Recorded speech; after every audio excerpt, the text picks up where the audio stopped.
जब परीक्षा पूरी हुई, उन्होंने जान लिया कि ये भगवान राम ही है, तब इनके चरण कमल पकड़कर सिमंतक मणि के साथ उपहार के रूप में मुझे समर्पित कर दिया। मैं यही चाहती हूं कि जन्म जन्म इन्हीं की दासी बनी रहूं। कालिंदी ने कहा, द्रौपदी जी, जब भगवान को यह मालूम हुआ कि मैं उनके चरणों का स्पर्श करने की आशा अभिलाषा से तपस्या कर रही हूं, तब वे अपने सखा अर्जुन के साथ यमुना तट पर आए और मुझे स्वीकार कर लिया। मैं उनका घर बुहारने वाली उनकी दासी हूं। मित्रविंदा ने कहा, द्रौपदी जी, मेरा स्वयंवर हो रहा था। वहां आकर भगवान ने सब राजाओं को जीत लिया और जैसे सिंह झुंड के झुंड कुत्तों में से अपना भाग ले जाए, वैसे ही मुझे अपनी शोभामयी द्वारकापुरी में ले आए।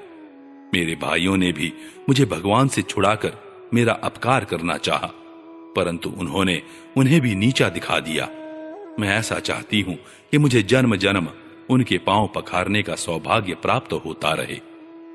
सत्या ने कहा, द्रौपदी जी, मेरे पिताजी ने मेरे स्वयंवर में आए हुए राजाओं के बल पौरुष की परीक्षा के लिए बड़े पलवान और पराक्रमी तीखे सींग वाले 7 बैल रख छोड़े थे। उन बैलों ने बड़े बड़े वीरों का घमंड चूर चूर कर दिया था। उन्हें भगवान ने खेल खेल में ही झपट कर पकड़ लिया, नाथ लिया और बांध दिया। ठीक वैसे ही जैसे छोटे छोटे बच्चे बकरी के बच्चों को पकड़ लेते हैं, इस प्रकार भगवान बल पौरुष के द्वारा मुझे प्राप्त कर चतुरंगणी सेना और दासियों के साथ द्वारका ले आए। मार्ग में जिन क्षत्रियों ने विघ्न डाला, उन्हें जीत भी लिया। मेरी यही अभिलाषा है कि मुझे इनकी सेवा का अवसर सदा सर्वदा प्राप्त होता रहे। भद्रा ने कहा, द्रौपदी जी, भगवान मेरे मामा के पुत्र हैं। मेरा चित्त इन्हीं के चरणों में अनुरक्त हो गया था। जब मेरे पिताजी को यह बात मालूम हुई, तब उन्होंने स्वयं ही भगवान को बुलाकर अक्षौहिणी सेना और बहुत सी दासियों के साथ मुझे इन्हीं के चरणों में समर्पित कर दिया। मैं अपना परम कल्याण इसी में समझती हूं कि कर्म के अनुसार मुझे जहां जहां जन्म लेना पड़े, सर्वत्र इन्हीं के चरण कमलों का संस्पर्श प्राप्त होता रहे। लक्ष्मणा ने कहा, रानी जी, देवर्षि नारद बार बार भगवान के अवतार और लीलाओं का गान करते रहते थे। उसे सुनकर और यह सोचकर कि लक्ष्मी जी ने समस्त लोकपालों का त्याग करके भगवान का ही वर्ण किया, मेरा चित्त भगवान के चरणों में आसक्त हो गया। साध्वी, मेरे पिता बृहत्सेन मुझ पर बहुत प्रेम रखते थे। जब उन्हें मेरा अभिप्राय मालूम हुआ, तब उन्होंने मेरी इच्छा की पूर्ति के लिए यह उपाय किया। महारानी, जिस प्रकार पांडव वीर अर्जुन की प्राप्ति के लिए आपके पिता ने स्वयंवर में मत्स्य वेद का आयोजन किया था, उसी प्रकार मेरे पिता ने भी किया। आपके स्वयंवर की अपेक्षा हमारे यहाँ यह विशेषता थी कि मत्स्य बाहर से ढका हुआ था, केवल जल में ही उसकी परछाई दीख पड़ती थी। जब यह समाचार राजाओं को मिला, तब सब ओर से समस्त अस्त्र शस्त्रों के तत्वज्ञ हजारों राजा अपने अपने गुरुओं के साथ मेरे पिताजी की राजधानी में आने लगे। मेरे पिताजी ने आए हुए सभी राजाओं का बल पौरुष और अवस्था के अनुसार भलीभांति स्वागत सत्कार किया। उन लोगों ने मुझे प्राप्त करने की इच्छा से स्वयंवर सभा में रखे हुए धनुष और बाण उठाए। उनमें से कितने ही राजा तो धनुष पर तांत भी न चढ़ा सके। उन्होंने धनुष को ज्यों का त्यों रख दिया। कईयों ने धनुष की डोरी को एक सिरे से बांधकर दूसरे सिरे तक खींच तो लिया, परंतु वे उसे दूसरे सिरे से बांध न सके। उसका झटका लगने से गिर पड़े। रानी जी, बड़े बड़े प्रसिद्ध वीर जैसे जरासंध, अंबष्ठ नरेश, शिशुपाल, भीमसेन, दुर्योधन और कर्ण, इन लोगों ने धनुष पर डोरी तो चढ़ा ली, परंतु उन्हें मछली की स्थिति का पता न चला। पांडव वीर अर्जुन ने जल में उस मछली की परछाई देख ली और यह भी जान लिया कि वह कहां है। बड़ी सावधानी से उन्होंने बाण छोड़ा भी, परंतु उससे लक्ष्य वेद न हुआ। उनके बाण ने केवल उसका स्पर्श मात्र किया। रानी जी, इस प्रकार बड़े बड़े अभिमानियों का मान मर्दन हो गया। अधिकांश नरपतियों ने मुझे पाने की लालसा एवं साथ ही साथ लक्ष्य वेद की चेष्टा भी छोड़ दी। तब भगवान ने धनुष उठाकर खेल खेल में अनायास ही उस पर डोरी चढ़ा दी बाण साधा और जल में केवल एक बार मछली की परछाई देखकर बाण मारा तथा उसे नीचे गिरा दिया। उस समय ठीक दोपहर हो रहा था। सर्वार्थ साधक अभिजित नामक मुहूर्त बीत रहा था। देवी जी, उस समय पृथ्वी में जय जयकार होने लगा और आकाश में तुंदुबियां बजने लगी। बड़े बड़े देवता आनंद विह्वल होकर पुष्पों की वर्षा करने लगे। रानी जी, उसी समय मैंने रंगशाला में प्रवेश किया। मेरे पैरों के पायजेब रुंझुन रुंझुन बोल रहे थे। मैंने नए नए उत्तम रेशमी वस्त्र धारण कर रखे थे। मेरी चोटियों में मालाएं गुथी हुई थी और मुंह पर लज्जा मिश्रित मुस्कुराहट थी। मैं अपने हाथों में रत्नों का हार लिए हुए थी, जो बीच बीच में लगे हुए सोने के कारण और भी दमक रहा था।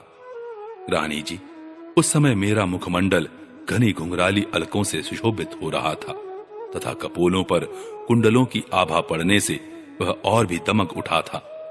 मैंने एक बार अपना मुख उठाकर चंद्रमा की किरणों के समान सुशीतल हास्य रेखा और तिरछी चितवन से चारों ओर बैठे हुए राजाओं की ओर देखा।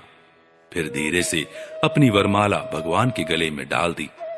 यह तो कह ही चुकी हूं कि मेरा हृदय पहले से ही भगवान के प्रति अनुरक्त था। मैंने ज्यों ही वरमाला पहनाई, त्यों ही मृदंग, पखावज, शंख, ढोल, नगारे आदि बाजे बजने लगे। नट और नर्तकियां नाचने लगी, गवैये गाने लगे। द्रौपदी जी, जब मैंने इस प्रकार अपने स्वामी प्रियतम भगवान को वरमाला पहना दी, उन्हें वरण कर लिया, तब कामातुर राजाओं को बड़ा डाह हुआ। वे बहुत ही चिढ़ गए। चतुर्भुज भगवान ने अपने श्रेष्ठ 4 घोड़ों वाले रथ पर मुझे चढ़ा लिया और हाथ में शारंग धनुष लेकर तथा कवच पहनकर युद्ध करने के लिए वे रथ पर खड़े हो गए। पर रानी जी, दारूक ने सोने के साज सामान से लदे हुए रथ को सब राजाओं के सामने ही द्वारका के लिए हाँक दिया, जैसे कोई सिंह हरिनों के बीच से अपना भाग ले जाए। उनमें से कुछ राजाओं ने धनुष लेकर युद्ध के लिए सज धज कर इस उद्देश्य से रास्ते में पीछा किया कि हम भगवान को रोक लें, परंतु रानी जी, उनकी चेष्टा ठीक वैसी ही थी जैसे कुत्ते सिंह को रोकना चाहें। शारंग धनुष के छूटे हुए तीरों से किसी की बाह कट गई तो किसी के पैर कटे और किसी की गर्दन ही उतर गई। बहुत से लोग तो उस रणभूमि में ही सदा के लिए सो गए और बहुत से युद्ध भूमि छोड़कर भाग खड़े हुए। तदनंतर यदुवंश शिरोमणि भगवान ने सूर्य की भांति अपने निवास स्थान स्वर्ग और पृथ्वी में सर्वत्र प्रशंसित द्वारका नगरी में प्रवेश किया। उस दिन वह विशेष रूप से सजाई गई थी। इतनी झंडियां, पताकाएं और तोरण लगाए गए थे कि उनके कारण सूर्य का प्रकाश धरती तक नहीं आ पाता था। मेरी अभिलाषा पूर्ण हो जाने से पिताजी को बहुत प्रसन्नता हुई। उन्होंने अपने हितैषी सुहृदों, सगे संबंधियों और भाई बंधुओं को बहुमूल्य वस्त्र, आभूषण, शैया, आसन और विविध प्रकार की सामग्रियां देकर सम्मानित किया। भगवान परिपूर्ण है, तथापि मेरे पिताजी ने प्रेमवश उन्हें बहुत सी दासियां, सब प्रकार की संपत्तियां, सैनिक, हाथी, रथ, घोड़े एवं बहुत से बहुमूल्य अस्त्र शस्त्र समर्पित किए। रानी जी, हमने पूर्व जन्म में सबकी आसक्ति छोड़कर कोई बहुत बड़ी तपस्या की होगी, तभी तो हम इस जन्म में आत्माराम भगवान की गृहदासियां हुई हैं। 16,000 पत्नियों की ओर से रोहिणी जी ने कहा, भौमासुर ने दिग्विजय के समय बहुत से राजाओं को जीतकर उनकी कन्या हम लोगों को अपने महल में बंदी बना रखा था।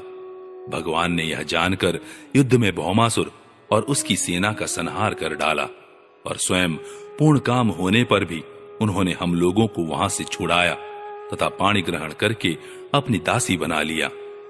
रानी जी, हम सदा सर्वदा उनके उन्हीं चरण कमलों का चिंतन करती रहती थी, जो जन्म मृत्यु रूप संसार से मुक्त करने वाले हैं।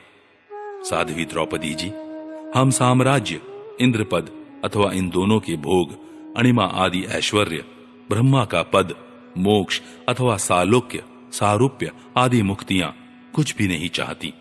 हम केवल इतना ही चाहती हैं कि अपने प्रियतम प्रभु के सुकोमल चरण कमलों की वह श्रीरज सर्वदा अपने सिर पर वहन किया करें, जो लक्ष्मी जी के वक्ष स्थल पर लगी हुई केशर की सुगंध से युक्त है। उदार शिरोमणि भगवान के जिन चरण कमलों का स्पर्श उनके गौ चराते समय गोप, गोपियां, भीलिने, तिनके और घास लताएं तक करना चाहती थीं, उन्हीं की हमें भी चाह है।